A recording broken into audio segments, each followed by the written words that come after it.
Hey guys, Gavin Cloutier here, and I'm going to bring you a new little video and a new kind of series that I want to do on my YouTube. If you don't follow my other social medias, please go do that. But if you already do, I kind of made a post about how I wanted to start growing my social media, posting more on YouTube and stuff like that. So this new little series that I want to start is kind of like how I store my tackle and the ways that I prefer to store them. They're not always correct.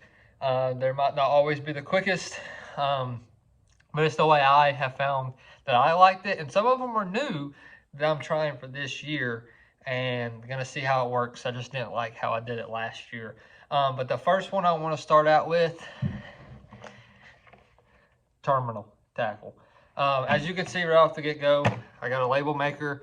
Just bought one off of Amazon. I label everything. I prefer mostly Plano products and these Plano edges if I can get away with it.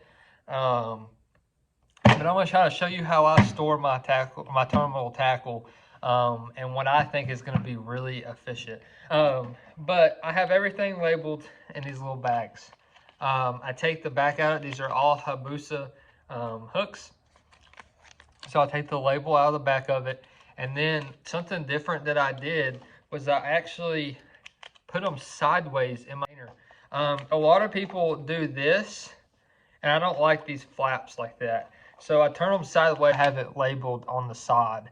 So I also have the label in there to show me what it is, but I also got the label maker on the side. So when I'm looking through all this stuff, that I can see exactly what it is and what I need to grab real quick. And how I kind of have it set up is I got the highest hook size to the lowest hook. So the lowest is in the front and the biggest is in the back. But as you can kind of see here, I got them all sorted. These are going to be my EWGs, these are going to be my straights, and these are going to be my flipping hooks. And then all the way down through here, I have all my weights. These are all Angler tungsten, and I just put them in these little baggies. They are labeled on the weights, which is awesome that Angler Tungsten does that, but I still like to label the bag, put the thing like that. With it being such a little profile stuff, I'm just able to bend that little plastic bag over.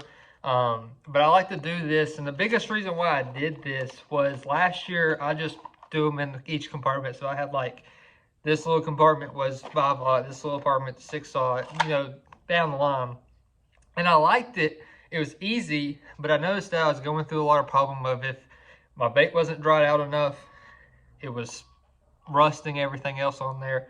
Also, they were doling my hooks. I wasn't having problems with my weights getting chipped because Angler Tungsten, their weights do not chip. They have an anti-chip paint on their weights, which is phenomenal. But with this, I really think that these hooks are not going to rub against each other and get dull, because when I had them just laid in the box before, I can notice that some of them are getting dull, and if it wasn't dried out all the way, like I said, it will get rust in there and stuff like that. So I think it's going to be a little easier system, and I prefer the thicker bags, and I got the bags right here, and I'll have them linked below. This is assortment, so I got all different sizes, because as you'll see in other videos, I'm using these for multiple different things. But these are thicker, and they call them 4 mil thick bags, because I've tried the bags before and I didn't like them because when I pull a hook out, it would catch the bag, and I was tired of dealing with that. So I did some research and I found these thicker bags, so the hooks don't poke through them as bad. But I'm gonna start doing this with other things too, as you'll see in other videos. But I got my my flipping bait, my flipping hooks, straight hooks, my EWGs, my weights, and I got my Carolina rig stuff at the bottom, and I'm gonna add more things down here too as it comes along. I got some more stuff I got to restock in. If you haven't seen, I partnered with Hayabusa this year. Super excited about using their hooks. I've used their hooks in the past. They're super sticky, super sharp, super durable, durable, not adorable, durable. And I like their product. So I'm happy to be on their team. As y'all seen before, I might have mentioned this, but when I partner with people, I try to pursue the companies that I use and I believe in, because I don't want to be that person that's like pushing product that I don't even use. So the stuff that you see I use, I believe in and I trust. And some of the stuff that I've had opportunities where companies reached out to me, I want to use their stuff first before I say yes to that deal, just because I want to know that I believe in it, and I trust in it, and I know I have confidence in catching fish and that stuff. So I had that with Hayabusa. Hayabusa. Many people say it different. But yes, if y'all like this idea, let me know. Like I said, this is the Plano Edge deep box. I like the deep box because I can put more baits in there, more hooks, and be able to fill these little baggies full of weights as well, and being able to put extra things. So if y'all like that, please give me a like. Please give me a follow, subscribe. Go check out my other social medias. I'm going to have other videos on them that I don't post on here just because they're shorter videos. And you might see both of the same. But if you like it, please give me a subscribe. Watch out for more videos. I got some pretty cool things coming in. I'm sitting in the new boat right now. I'm going to have a pretty cool video coming out of that. I'm in another Phoenix. Super stoked about that. But please like and subscribe. Like I said, I got some cool things coming in the future.